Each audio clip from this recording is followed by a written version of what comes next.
신약 성경 154쪽입니다. 다 찾으신 줄 믿고 한 절씩 교도록 하도록 하겠습니다.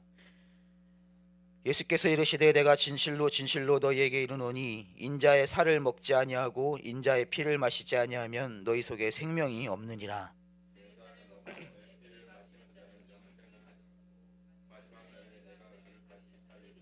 내 살은 참된 양식이요 내 피는 참된 음료로다.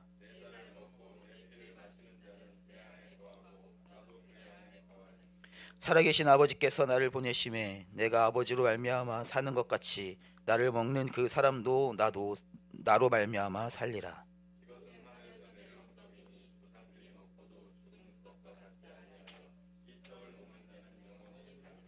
이 말씀은 예수께서 가버나움 회당에서 가르치실 때에 하셨느니라.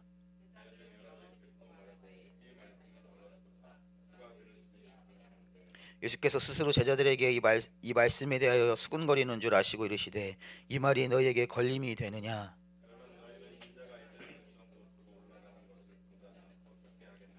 살리는 것은 영이니 육은 무익하니라. 내가 너희에게 이른 말은 영이요 생명이라.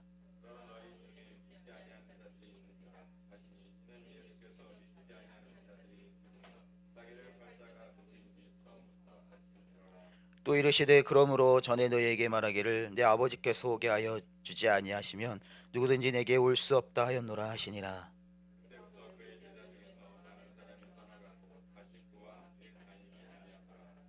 예수께서 12제자에게 이르시되 너희도 가려느냐?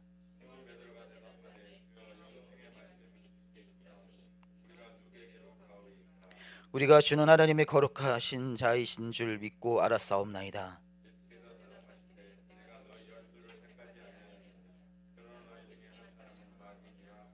함께 읽겠습니다. 이 말씀은 가룟 시몬의 아들 유다를 가리키심이라. 그는 12 중에 하나로 예수를 팔 자더라. 아멘. 1894년 영국 작가로서 최초의 노벨상을 수상한 러디어드 키플링은 정글북이라는 소설을 썼습니다. 인도의 정글에서 성장한 늑대 소년 모글리가 펼치는 환상적인 모험을 중심으로 여러 동물들의 이야기를 담은 일종의 소설 모음집입니다. 그런데 이 소설이 발간된 지 26년 후인 1920년에 이 소설의 배경이 된 인도 정글에서 실제로 늑대가 키운 2명의 소녀가 발견되었습니다. 사람들은 두 소녀에게 카마라와 아마라라는 이름을 지어 주었습니다. 처음 두 아이는 육체만 인간이고 행동은 늑대와 흡사했습니다. 사지로 기어다니고 짐승의 생고기만 입으로 뜯어먹습니다. 고기 냄새에 민감하고 또 늑대처럼 소리를 지릅니다. 늑대처럼 빛을 싫어하고 또 어둠을 찾아다니죠. 음식을 주면 땅에 놓고 핥아먹습니다. 옷을 입히면 찢어버리고 사람이 가까이 오는 것을 싫어합니다. 겉모습은 사람이지만 행동은 늑대 그 자체이죠. 교육을 위해서 가르치고 또 여러 사람들에게 애정을 가지고 사람답게 만들려 애썼음에도 한 명은 1년 만에 죽고 다른 한 명은 9년밖에 살지 못했습니다. 이 9년을 산 아이에게 교육을 시켰는데 이 9년 동안 익힌 단어가 45개밖에 안 되었다고 합니다. 그리고 9년 동안 겨우 포크를 사용해 밥을 먹는 것 정도로 익히는 게 다였다고 했죠. 또 칠레에서는 떠돌이 개들이 11년간 아이를 키운 사실이 밝혀졌습니다. 이 아이는 젖먹이 시절 버려졌는데 이 암캐 개가 자기 젖을 먹여가며 키운 것입니다. 그리고 남부 항구 도시인 탈카우아노 근교에 있는 동굴에서 이 들개들과 함께 살았습니다. 어릴 때는 암캐 젖을 먹고 좀 자라서는 큰 근처 쓰레기통을 뒤져서 음식물 찌꺼기를 먹고 연명을 했다고 합니다. 이 아이는 전혀 말을 못합니다. 들개처럼 우는 흉내를 냅니다. 성격도 들개처럼 사납고 지능 발달은 멈춘 상태였습니다. 겉모습은 인간이지만 행동은 들개 그 자체인 것이죠. 이 두 이야기 모두 참 비극적인 이야기입니다. 그런데 공통점이 있습니다. 사람이 늑대하고 사니까 늑대처럼 된다는 것입니다. 들개하고 사니까 들개처럼 된다는 것이죠. 사람이 사람으로 태어나도 이런 환경에 처해지면 사람으로 자라지 못하는 것입니다. 뒤늦게 교육에 적응한다는 것이 얼마나 어려운가를 단적으로 말해주는 사실이죠. 세계적으로 교육열로 손꼽히는 우리나라 이 대한민국의 교육의 중요성을 인식하는 부모들은 이러한 교육의 중요성을 인지해서 그런지 큰 두 가지 바람을 가지고 있습니다. 첫 번째는 정규교육을 통해서 좋은 대학을 진학해서 직업적으로 자리를 잡아 먹고 사는 문제가 해결되는 것이고, 두 번째는 우리나라 교육법 1조에서 교육은 홍익인간의 기여함을 목적으로 한다라고 규정하고 있듯이 사람다운 사람이 되는 것, 또 인격과 성품에 부족함이 없도록 하는 것, 그것입니다. 하지만 의논이나 대화가 없는 주입식 교육, 점수와 성적 위주의 대학 입시 제도, 대학 입시만을 위한 학원 위주의 공부 분위기, 개인의 재능을 개발하고 살려주는 데 관심이 없는 학교 교육, 전인 교육보다는 점수 따는 데만 주력하는 지식과 이 암기 위주의 교육, 그리고 학교 폭력과 왕따, 선생님에 대한 욕설과 폭력, 이런 것들은 사람을 이롭게 만드는 사람답게 하는 그런 교육과는 거리가 먼 우리나라의 교육의 현실이죠. 우리는 어린아이 때부터 공부 열심히 해서 훌륭한 사람이 되라 라는 격려를 받으면서 자라왔습니다. 이러한 격려는 공부를 열심히 한 사람은 훌륭한 사람이 된다는 것을 전제로 하죠. 공부를 열심히 해서 학식이 많은 사람은 사회적으로 출세할 수 있고 훌륭한 사람이 된다는 것입니다. 근데 우리가 세상을 살아가는 동안 경험을 하는 것은 공부를 열심히 한 사람이 반드시 훌륭한 사람이 되지는 않는다라는 것입니다. 인류의 역사를 왜곡시킨 사람이 모두 공부를 열심히 해서 많은 지식을 얻은 사람들이었습니다.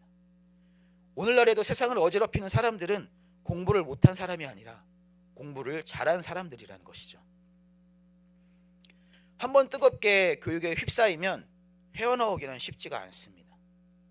자신의 틀과 삶의 양식으로 자리 잡은 이 자아화, 내 스스로에 대한 것들을 집중하게 되는 그 지식은 그에 반항하거나 대척하는 내용에 대해서는 벽을 먼저 세우기 때문에, 그래서 잠언 22장 6절 말씀은 이렇게 말씀합니다. 마땅히 행할 길을 아이에게 가르치라. 그리하면 늙어서도 그것을 떠나지 아니하리라 라고 가르칩니다. 이미 굳어진 자아가 지식을 넘어서 자아를 깨뜨리는 그 진리 가운데로 나아가는 것은 너무나 어려운 일이라는 것이죠. 성경에도 훌륭한 사람이 되고자 많은 지식을 소유했던 사람들이 있습니다. 바로 오늘 본문의 시대에 최고의 지식층이었던 사두개인과 바리새인들입니다. 사두개인과 바리새인들은 당시 이스라엘에서 최고의 지식인들이었습니다. 그들은 자랑하는 것, 모세의 율법을 알므로 그들은 율법을 낭독하고 또 행동하고 사람들에게 높임을 받았습니다. 이스라엘에서 모세오경을 다 외우고 또 탈무드, 미시나 등 엄청난 이 주석서들을 통달한 이 종교 지도자들조차도 이 종교 지도자들보다도 성공한 사람은 없었습니다. 그러나 그들은 자신들이 무엇을 배우고 있는지에 대해서는 전혀 그 진리에 대해서 궁금해하지 않았던 것이죠. 오직 니고데모만이 진리이신 예수님께 나아왔습니다. 그렇게 예수님의 오병이어 기적에도 사람들은 감시하고 예수님을 죽이고자 하는 음모를 꾀었던 것이죠.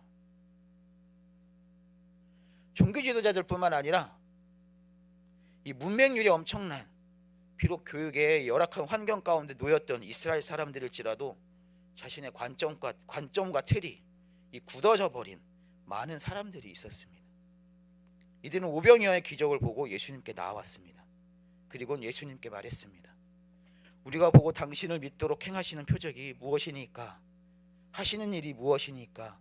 기록된 바 하늘에서 그들에게 떡을 주어 먹게 하였다 함과 같이 우리 조상들은 광야에서 만나를 먹었나이다. 이 예수님께서는 나는 생명의 떡이니 내게 오는 자는 결코 줄이지 아니할 터이요 나를 믿는 자는 영원히 목마르지 아니하리라. 나는 하늘에서 내려온 살아있는 떡이니 사람이 이 떡을 먹으면 영생하리라. 내가 줄 떡은 곧 세상의 생명을 위한 내 살이라 라고 말씀하셨죠. 오병이어의 떡을 먹고 예수님께 달려온 많은 사람들은 어안이 벙벙했습니다. 자신의 그 살을 먹으면 그들이 그토록 바라고 구했던 영생을 얻게 된다고 했으니까요. 이 가르침은 이전의 신선한 충격과는 전혀 달랐습니다. 이전에는 경험하지 못했던 우리의 생각을 넘어선 메시지였던 것이죠. 이 충격적인 말씀에 예수님을 믿고 따르던 수많은 제자들조차도 66절 말씀처럼 예수님을 떠나게 됩니다. 그때부터 그의 제자 중에서 많은 사람이 떠나가고 다시 그와 함께 다니지 아니하더라. 왜 예수님께서는 수많은 사람들로 하여금, 수많은 제자로 하여금 예수님을 떠나는 충격적인 말씀을 하신 것일까요? 예수님께서 선포하시는 것은 진리 그 자체죠. 예수님의 살과 피는 우리를 위해서 십자가에 쏟으실 생명을 뜻합니다. 그 살과 피로 영생을 얻게 된다는 것이죠. 그러나 이것은 예수님의 십자가의 비밀이 드러나기 이전이었고, 이 말씀을 통해 많은 제자들과 사람들이 다시 예수님과 함께 다니지 아니하게 된 이 말씀의 기록은 참으로 알 수 없는 일입니다. 그러나 여기 놀라운 은혜가 있습니다. 바로 아직 드러나지 않은 은혜를, 그들에게 영생의 비밀을, 하나님의 구원의 은혜를 비유로서 바로 그 자리에 선포하셨다는 것입니다. 예수님의 이 말씀을 듣고자 해도 듣지 못하는 사람들이 있었습니다. 요한복음 8장에서 예수님께서는 아브라함은 나의 때 볼 것을 즐거워하다가 보고 기뻐하였다라고 기록하고 있습니다. 오직 택하심 받은 자들만 누릴 수 있는 특권이자 은혜라는 것이죠. 그 은혜가 떡을 먹고자 예수님께 나온 자들에게도 비추어진 것입니다. 문제는 그들이 예수님의 이 진리의 말씀에 온전히 반응하지 못한 것에 있습니다. 예수님께서는 우리 각자에게 필요한 은혜들을 비추십니다. 그러나 그 은혜를 받을 준비가 되지 못한다면 오늘 본문의 말씀대로 반응할 뿐입니다. 곧 예수님의 말씀을 온전히 받아들이지 못하는 것입니다. 선포된 예수님의 말씀에 온전함으로 반응하지 못한 이 두 종류의 사람이 등장합니다. 66절에 예수님을 떠나간 자와 64절에 예수님을 믿지 아니하는 자들입니다. 바로 가룟 유다를 포함해서 예수님의 제자로 따르지만 예수님을 온전히 믿지 않는 자들을 말하는 것이죠. 예수님의 오병이어의 기적을 눈으로 보고 축사하여 남자 5,000명이나 먹고도 남았던 그 떡을 먹고도 정작 예수님을 믿지 않았던 자들인 것이죠. 오늘날 세상은 취사 선택을 할 수 있는 그런 서비스가 가장 좋은 그 서비스로 제공을 합니다. 다양한 프랜차이즈 음식 매장들도 소비자가 골라서 식사할 수 있도록 제공합니다. 그리고 소비자는 본인이 싫어하는 것들은 제외하고 좋아하는 것들을 취하는 이런 행위 자체를 즐깁니다. 하지만 신앙에서는 취사 선택이 없습니다. 내가 선택하고 싶은 것을 선택할 자유는 주어졌지만 하나님을 택할 때야 신앙이 되는 것이죠. 나에게 적합하지 않거나 나의 기준과 상황을 따라서 하나님의 말씀과 뜻을 더하거나 뺀다면 능력 없이 경건의 모양만 있는 껍데기에 불과한 것입니다. 신앙은 하나님을 전능자요 창조주이신 하나님으로 인정하는 것에서 시작됩니다. 하나님의 인생의 주권을 드림으로 믿음과 신앙이 시작이 됩니다. 바로 나 자신이 아닌 예수 그리스도만이 살 길이요 우리의 길이요 진리요 생명이시라는 고백입니다. 우리 주님의 말씀이 생명이고 주님만이 유일한 길이라는 고백인 것이죠. 이 오병이어 사건은 이어서 오늘 본문에서 자신을 만나와 같이 하늘에서 내려오는 떡으로 말씀하신 것은 무엇을 말씀하신 것일까요? 만나와 메추라기는 출애굽기 이후에 하나님께서 이스라엘 백성들에게 내려주신 양식이었습니다. 출애굽기 16장 12절에서 16절 말씀입니다. 내가 이스라엘 자손의 원망음을 들었노라. 그들에게 말하여 이르기를 너희가 해질 때에는 고기를 먹고 아침에는 떡으로 배부르리니 내가 여호와 너희의 하나님인 줄을 알리라 하라 하시니라. 저녁에는 메추라기가 와서 진이 덮이고 아침에는 이슬이 진 주위에 있더니 그 이슬이 마른 후에 광야 지면에 작고 둥글며 서리같이 가는 것이 있는지라. 이스라엘 자손이 보고 그것이 무엇인지 알지 못하여 서로 이르되 이것이 무엇이냐 하니 모세가 그들에게 이르되 이는 여호와께서 너희에게 주어 먹게 하신 양식이라. 여호와께서 이같이 명령하시기를 너희 각 사람은 먹을 만큼만 이것을 거둘지니 곧 너희 사람 수요대로 한 사람에게 한 오멜씩 거두되 각 사람이 그 장막에 있는 자들을 위하여 거둘지니라 하셨느니라. 아멘. 바로 이스라엘 백성들이 매일 하루에 만나로 양식을 얻음과 같이 매일 예수님께 은혜를 구하며 은혜를 받아야 한다는 것입니다.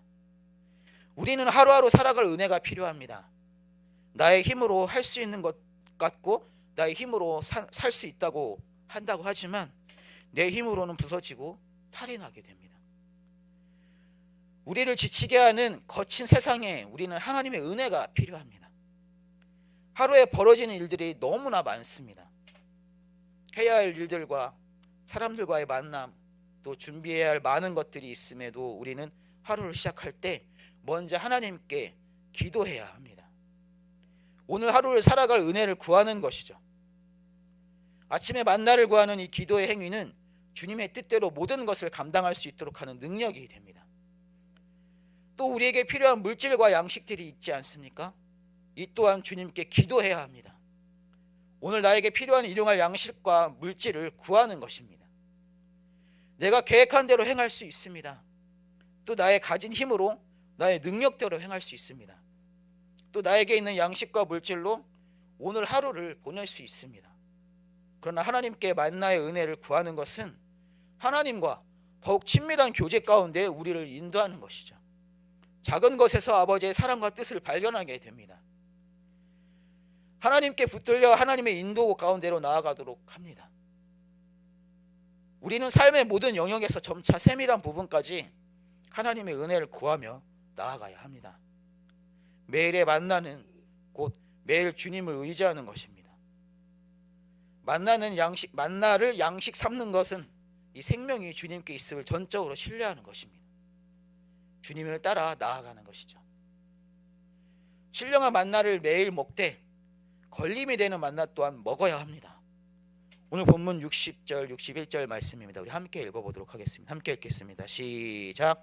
제자 중 여럿이 듣고 말하되 이 말씀은 어렵도다 누가 들을 수 있느냐 한데 예수께서 스스로 제자들이 이 말씀에 대하여 수군거리는 줄 아시고 이르시되 이 말이 너희에게 걸림이 되느냐.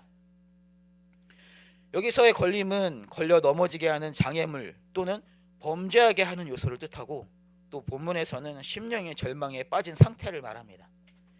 이들이 하늘에서 내려온 살아있는 떡이라고 자신을 선포하신 예수님의 말씀에 절망한 것은 예수님의 말씀을 육으로 들었기 때문입니다. 떡 5개와 물고기 2마리로 수천 명을 배부르게 먹였었다면 먹였었던 그 예수님을 따라다니면 배고플 걱정이 없겠다. 힘들게 하루하루 일하며 노동하지 않아도 되겠다. 저 예수님을 따라다녀서 한 자리를 차지한다면 세상에 그 어떤 사람도 부럽지 않겠지. 예수님만 따라다니면 인생에 그 어떤 고난도 없겠지. 이러한 육신의 기대를 가지고 예수님께 나온 그 사람들은 자신의 살과 피를 먹으면 영생하게 된다는 예수님 말씀에 모든 육신을 향한 기대들이 사라진 것이죠. 그러나 예수님께서는 그 어떤 이적과 말씀보다 그들에게 필요한 가장 중요한 말씀을 주셨다는 것입니다. 하늘의 신령한 만나는 자기 부인을 통해서 누릴 수 있습니다. 회개 없는 믿음이 없듯이 자기 부인 없는 예수님을 따를 수는 없습니다. 오늘 본문에 예수님의 12 제자들이 있습니다. 예수님께서는 12 제자들에게 물으셨습니다. 너희도 가려느냐? 이 말씀은 예수님을 떠난 많은 제자들처럼 12 제자들도 동일한 걸림 가운데 있음을 말합니다. 시험 가운데 놓인 것이죠. 그들이 이 말씀을 깨달았기 때문에 예수님을 택한 것이 아닙니다. 베드로는 예수님께 대답합니다. 주여 영생의 말씀이 주께 있사오니 우리가 누구에게로 가오리이까? 우리가 주는 하나님의 거룩하신 자이신 줄 믿고 알았사옵나이다. 주님의 말씀만이 진리임을 믿음으로 고백한 것입니다. 걸림이 되는 이해되지 않는 이 많은 말씀 앞에 우리는 어떻게 반응해야 할까요? 상황을 이해하고 타협하는 것이 아니라 주님을 향한 고백으로 반응할 줄로 믿습니다. 주님이 진리이십니다. 주님의 말씀만이 생명이라는 고백입니다. 누가복음 5장 17절부터 20절까지의 말씀에는 중풍병자를 침상째 메고 온 사람들의 이야기가 나옵니다. 이 17절부터 20절 말씀입니다. 하루는 가르치실 때 갈릴리의 각 마을과 유대와 예루살렘에서 온 바리새인과 율법 교사들이 앉았는데 병을 고치는 주의 능력이 예수와 함께 하더라. 한 중풍병자를 사람들이 침상에 메고 와서 예수 앞에 들여놓고자 하였으나 무리 때문에 메고 들어갈 길을 얻지 못한지라. 지붕에 올라가 기와를 벗기고 병자를 침상째 무리 가운데로 예수 앞에 달아내리니 예수께서 그들의 믿음을 보시고 이르시되 이 사람아 내 죄사함을 받았느니라 하시니. 아멘. 병을 고치시는 예수님의 소문을 듣고 중풍병든 사람들을 메고 예수님께로 나와왔습니다. 예수님께 모여든 수많은 병 고침 받으려는 사람들로 안에 들어갈 수 없자 지붕 기와를 벗겨 병자를 매달아 내린 것이죠. 이들이 이렇게 할 수 있었던 이유는 예수님께 어떤 병을 고칠 구체적인 의술이 있었기 때문이 아닙니다. 오직 예수님께서 병을 고치실 수 있다는 믿음으로 나아간 것입니다. 우리는 몸이 아프면 병원에 가죠. 병원에는 병을 고칠 주사와 처방받는 약들이 있기 때문입니다. 결코 의사가 병을 낫게 해준다는 믿음이 아니죠. 중풍병자를 달아내린 사람들은 어떤 원리로 중풍병자가 병에서 노임을 얻게 되는지 전혀 집중하지 않습니다. 그들은 그저 믿음으로 그들에게 필요한 만나를 구해서 예수님을 향해 달려나아가는 것입니다. 자신의 경험과 틀은 예수님께로 나아가는데 한계가 될 수 있습니다.